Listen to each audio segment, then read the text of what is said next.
What's up, Tailgaters? My name is Tailgate Nate. Welcome to my channel. Have you recovered from the chaos and insanity that was last week in college football? I don't think you have yet, but hey, you got to move on. We're on to the next week. What a weekend it was in the college football world. And this next weekend, some pretty big games. But first, I got to update you on my top 25. What teams have moved up? What teams have moved down? And what did all the chaos and insanity from last week do to my top 25? We're going to get into that in just a little bit. But first, I really appreciate you guys for clicking on this video. If you could like, comment, subscribe, share my videos, really anything you can do to help out the channel because it does mean a lot to me. This chair might need some WD-40. Anyway.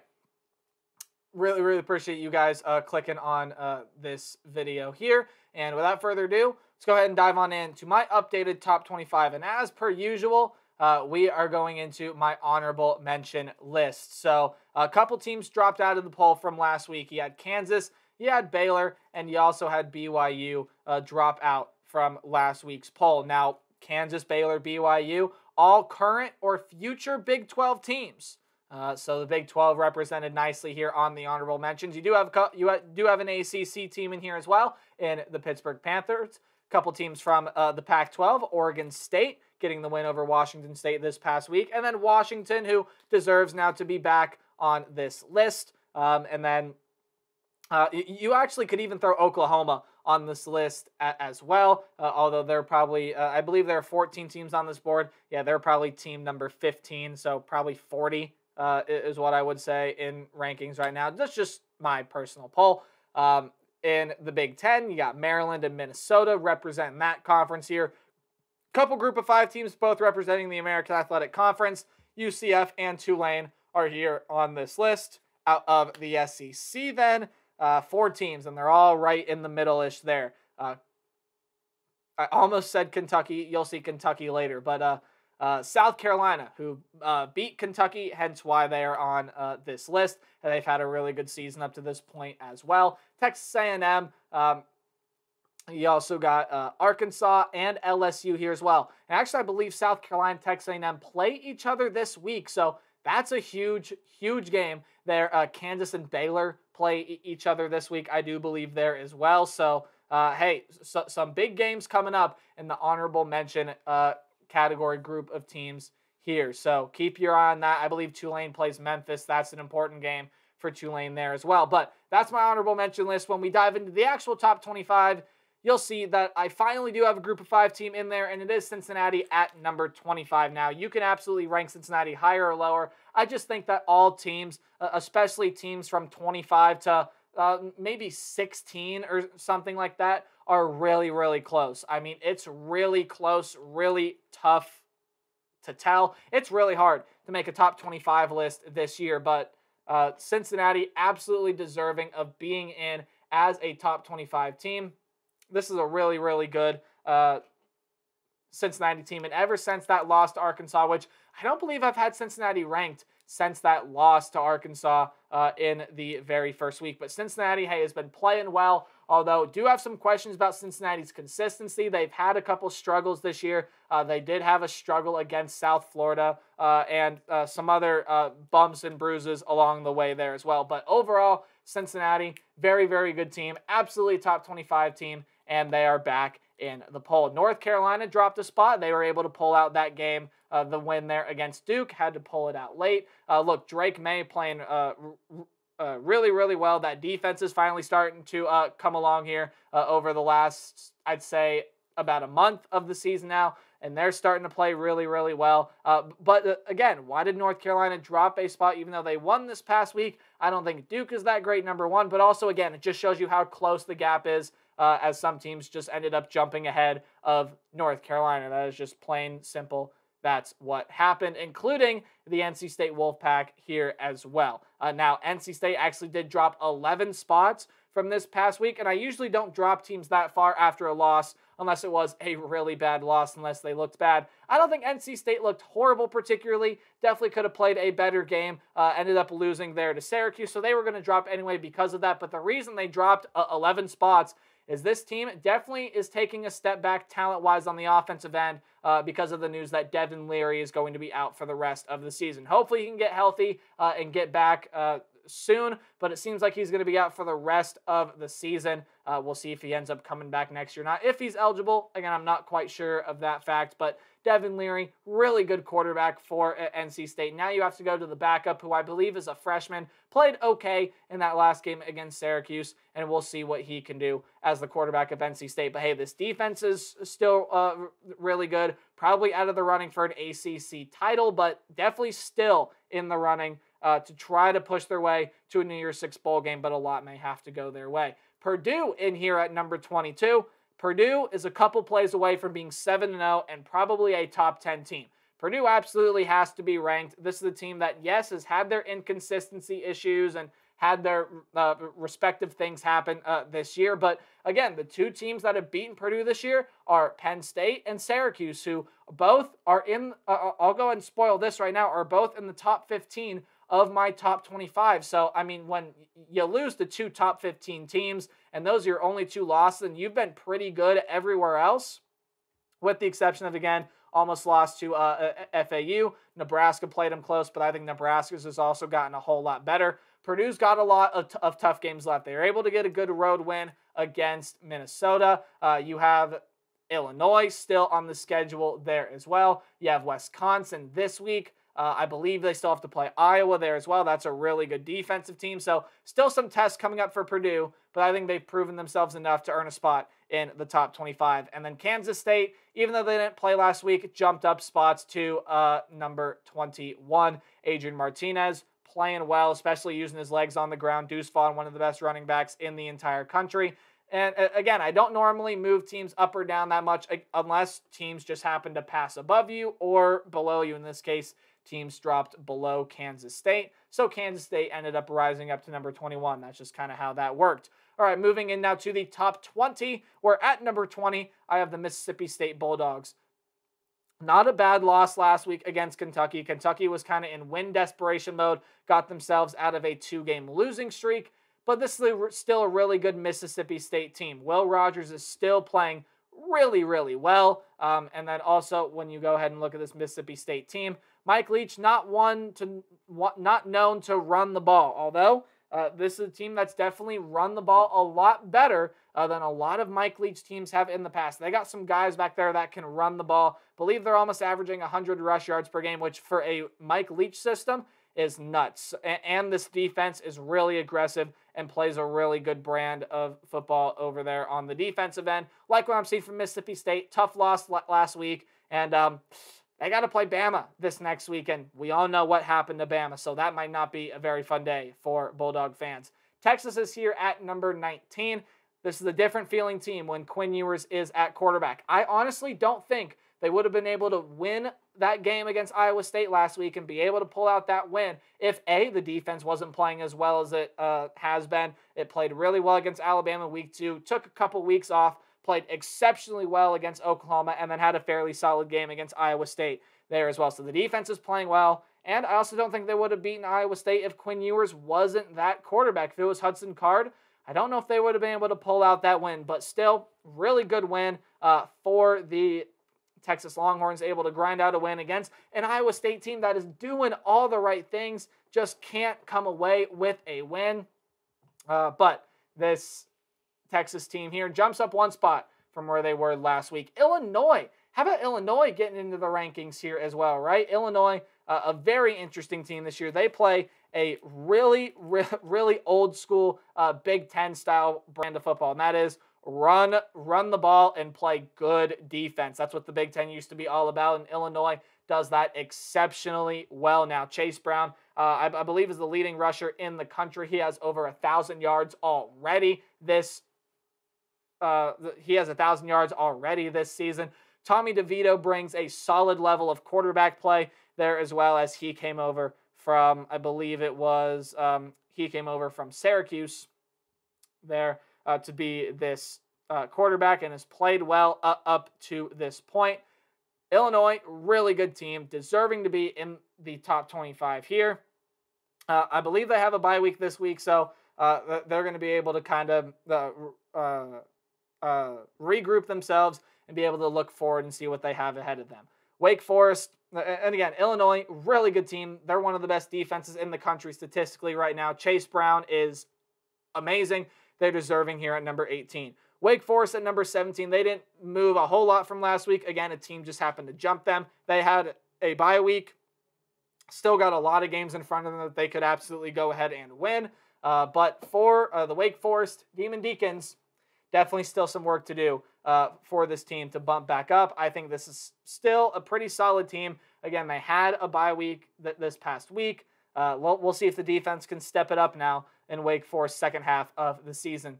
Kentucky, though, jumping 3 spots all the way up here to number 16 after the win against Mississippi State. Kentucky got Will Levis back in that game. Chris Rodriguez started to find his groove. He rushed for almost 200 yards that past game. And Levis, in 23 pass attempts, I believe it was, somewhere around 23. I think he had, 230 passing yards, so like 10 yards per pass attempt, just over 11 yards per completion around that number. Hey, that's a really good stat line there. Will Levis getting back to form. He has some really good options at the wide receiver position. Chris Rodriguez is going, and the defense played really well against Mississippi State this past week. So good for Kentucky. You got that win. You got out of the 2-game slide. Still some tough games in front of you. Tennessee still on that schedule. You got Georgia still on that schedule. To a lot of people, those may be the best 2 teams in the nation right now. To some people. You'll see where I stand here in a little bit. But Kentucky, getting back on track here. They're up to 16, just missing the top 15. Now in the top 15, though, you have Penn State down here at number 15. Really considered jumping Kentucky over Penn State, especially with how bad Penn State just got embarrassed against Michigan. I mean, this was the 5th best rushing defense coming into the game against Michigan, and they allowed over 400 yards rushing. Over 400 yards. I think that deserves a round of applause for the Michigan rushing attack and how good they are this year. But when you're the 5th ranked rushing defense coming into that week and you allow that many rushing yards, I mean, there's definitely got to be a switch that flips this next couple weeks here for Penn State. They have Minnesota, which is the whiteout game at home. Minnesota is no tough, is no loose nut, right? They're going to be a tough nut to crack. And then also when you go forward there, Ohio State comes to town that next week. So still some important games on the schedule here for Penn State. We'll see what they can do the rest of the way. Syracuse is here at number 14. Who thought the Orange would be undefeated up to this point? Raise your hand and put them down. You're lying. But in all seriousness, look, Syracuse, I thought it was going to be a struggle for them to find wins this year. I knew they had all the pieces, but the schedule was pretty difficult. And coming forward now, Syracuse has got some good wins under their belt. Purdue, that's a ranked team in my opinion. NC State, that's a ranked team in my opinion. Syracuse has got some really good wins under their belt. They got Syracuse this next week, and Syracuse has already surpassed the expectation a lot of people set for them this year, which was make a bowl game. You got a whole half of the schedule in front of you. What are you going to do with it is the question I ask for Syracuse. So we'll see what the Orange can do with the rest of this schedule. But man, Syracuse definitely looking like this is going to be a team to fear in the ACC this year. Oklahoma State and USC each dropped 5 spots after their respective losses. Oklahoma State ended up losing to TCU.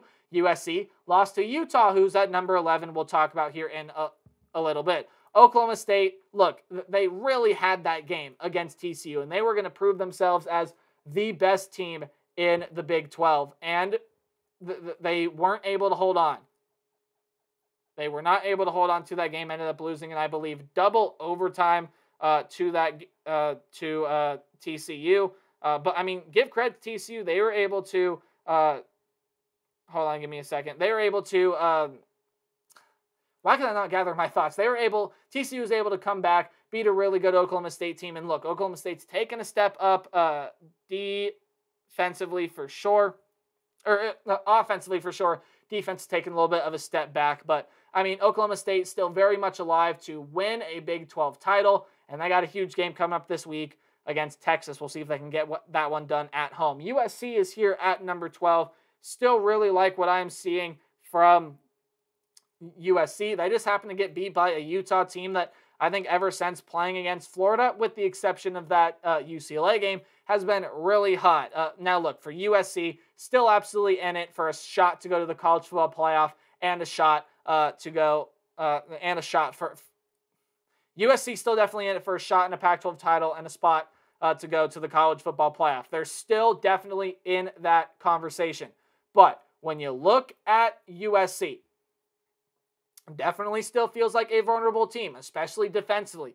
Still some things that they're going to need to be able to get right and get moving in the right direction. All in all, though, for this USC team and what I've seen so far, still really like what I'm seeing. Caleb Williams playing well. They have a lot of good skill guys out there as well. USC playing well, can still push their way into the playoff. They're going to have some work to do, though. Probably got to win the rest of the games from here on out. And UCLA, Notre Dame, still up on that schedule. So we'll see what happens with USC moving forward. But Utah, again, I talked about it earlier. This has been a different team since that game against Florida, with the exception of UCLA. But I think UCLA has proven themselves to be a very, very quality team. When you look at Utah right now, this is a Utah team that I think is as good as any team in the Pac-12 right now. I think Utah is really, really good. Cam Rising playing really well. That wide receiver room is starting to find its weapons. What a game Dalton Kincaid had last week. And when you go ahead and look at the running back room, Tavion Thomas kind of out of that starting role.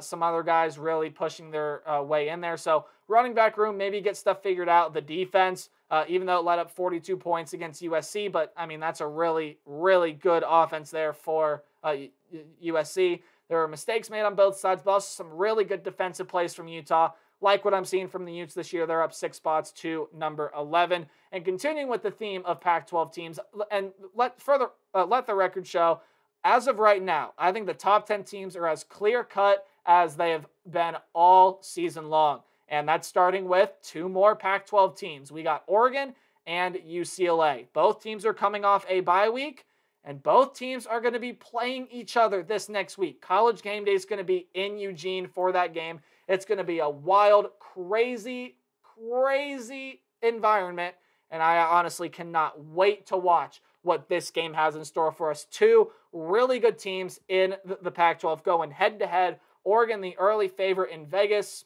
Go figure, they're home in Autzen Stadium.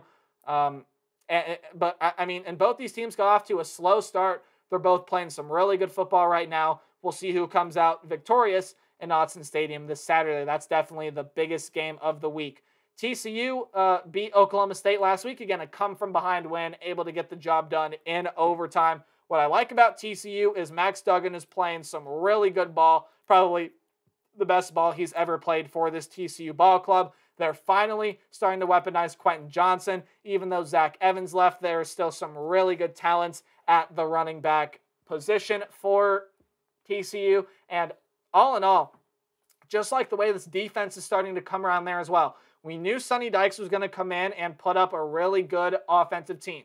But defensively, TCU has really started to come around there as well, starting to make some pretty good defensive plays on that side of the ball. So for the TCU Horned Frogs, I like what is happening with TCU. Big game against Kansas State, but I think they've proven themselves as the team to beat in the Pac-12 this year. Or not Pac-12, excuse me, Big 12 this year. Still got some games ahead of them on the schedule. Still have to play Texas. That's going to be a tough matchup. Baylor, Oklahoma, still on the schedule there as well. So still some tough games, but TCU has proven they're the team to beat in the Big 12 Conference. Couple SEC teams here at 7-6. 7 is Ole Miss, who stay undefeated this past week with a win over Auburn. Auburn definitely made that game a lot more interesting than a lot of people thought that game was going to be. So give credit to Auburn, but Ole Miss able to hold on and pull out that win. Really like the way that Ole Miss has played so far this season. We'll see if they can keep it rolling. Zach Evans, Ulysses Bentley, along with a really talented freshman whose name is escaping my mind, highlight that running back room. Jackson Dart starting to find his rhythm. The defense playing well. Ole Miss, really good team this year. They're up to number 7. But Alabama, this was the win, or I guess in Alabama's case, the loss of the week to a lot of people for how big of national attention this thing is getting. And can you blame them? A big brand name like Alabama losing in October again. They lost to Texas A&M last year, but now losing to Tennessee, who you haven't seen them yet. You know they are in my top 5, but where do they land? You'll find out here in a little bit. But talking about Bama, I still think this team has a lot of vulnerable aspects. That defense could not keep up with the pace that Tennessee played with. And Bama's defense had Tennessee's offense on the ropes for what seemed like almost a quarter over the second and third quarter there. They just weren't able to hold on and get the job done. The offense did its job. The defense did not. But speaking of the offensive line was inconsistent, and the wide receivers still need to take the next step. Still need to take a step in the right direction, although they took a big step forward this past week. I want to see a bigger step forward in the coming weeks for Alabama. So definitely still a team that we could see in the top 4 once it's all said and done. But we'll see where Alabama lands once the season ends. They got Mississippi State coming up, and I don't know if I would want to be a Bulldog fan right now, because Bama coming off a loss, usually pretty good the following week. Let's get into my top 5 now. I think the top 5 teams are clear-cut, are obvious, but in the order you have them, there's some debate to be had. I think Clemson's the clear-cut number 5 team, especially with how these 4 teams right here have been performing this season. But talking about Clemson, their offense is really finding its groove. This is a defense that's playing really well. DJ Uiagalelei has heightened his game. He's playing tremendously right now. Clemson were able to get past Florida State this last week. Coming up this week, Syracuse in the Dome. No, not in the Dome, in Death Valley. My apologies. That game is going to be played in Death Valley. Ooh, that is a scary, scary game for both teams. And the winner of that game going to be leading the ACC Atlantic. So we will see what happens here with this game, or with that game coming up, and we'll see what happens with Clemson moving forward. The top 5 team in my mind right now, and the clear-cut favorite to go win the ACC. Now, let's talk about Tennessee and Michigan here, because this was a late change. I originally had the same top 10 as the AP poll, but right before I recorded this video, I evaluated those 2 teams again, and I said, you know what? I think Michigan's just a little bit better of a team than Tennessee is right now, and I will explain why. Tennessee, you get a lot of national attention for the win over Alabama, yes, but putting the national attention aside, how did Tennessee play in that game? Well, the offense was tremendous, and it kept stride for stride with Bama the entire way, and I think that's one of the best defensive units in the country with Bama, and Tennessee was able to run all over them. And there is no doubt in my mind that, especially if they're playing at their pace, when Hendon Hooker is at his A-game, which he's been all year long, Tennessee is one of, if not the best offense in the entire nation. But on the other side of the ball, you have a defense that needs a lot of work. With how well the offense played, the defense did not. The defense made a lot of mistakes, and it's a Tennessee team that does not have a great secondary. Allowed over 400 passing yards to Bryce Young, and a run defense that supposedly was really, really good, even though they only allowed, 114 yards last game. Jahmyr Gibbs had some really big runs and kind of exposed Tennessee's run defense. So, yes, one of the best offenses in the country. There's no debate about that. But this defense, you got some tough games left on the schedule. I mean, Kentucky, still there. Georgia, still there. So Tennessee's got to be able to turn this defense around, because once they come up against a defense like Georgia's, that's going to be able to even remotely slow down this offensive attack that has a pretty solid offense of its own, Tennessee's going to be in some trouble. So watch out for them. But Michigan just absolutely dominated Penn State in every facet of the game. 5th best rushing defense coming in to that game was Penn State. Yeah, 412 rushing yards for Michigan. They played phenomenally. J.J. McCarthy played phenomenally in the limited time that he had throwing the football. Did throw in some runs there as well. Was J.J. McCarthy just really, really good. And again, they think he's better than Cade McNamara.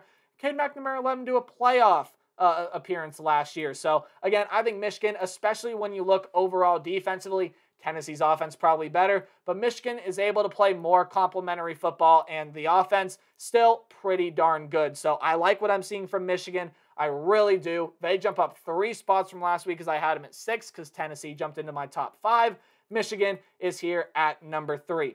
But the top 2 teams in the nation are as clear-cut as they've been this year. Ohio State and Georgia are my top 2 teams in the nation. Whatever order you put them in, I'm not going to argue with you, and you can call bias on me if you want. But I do have Ohio State as the best team. Georgia, again, after looking vulnerable in games like Kent State and games like Missouri, they went out and they dominated Auburn. And last week they shut out Vanderbilt. I think the score was, what, 56-0, 55-0, something like that. It was in the 50s, and then Vanderbilt had nothing. So, and this is a Georgia team that's starting to find its rhythm again, and it's starting to find its rhythm at the right time, right? This is a Georgia team that still has some tough games on the schedule. Still have yet to play Tennessee. Still have yet to play Kentucky. Mississippi State is on there as well. That Kentucky and Mississippi State games are on the road. So tough games coming up for Georgia. We'll see how they play coming down the line. That's a top 2 team in my mind. But the number 1 team is Ohio State. They didn't play last week, but I mean, just the way that Ohio State has played this year has been phenomenal. And they have not had, since I believe the Notre Dame or Toledo game or something like that, they have not had both of their running backs healthy at the exact same time. That's Travion Henderson and Mine Williams. Jackson Smith-Njigba only has 4 catches all year. He's been dealing with a hamstring injury. He figures to be ready to go to play against Iowa this week. And that offense is still clicking. C.J. Stroud is the clear Heisman frontrunner. He's playing out of his mind. And this Ohio State defense is a lot better than what was fielded last year. Now, you can still make the case that Ohio State has not played a dynamic offense to this point yet.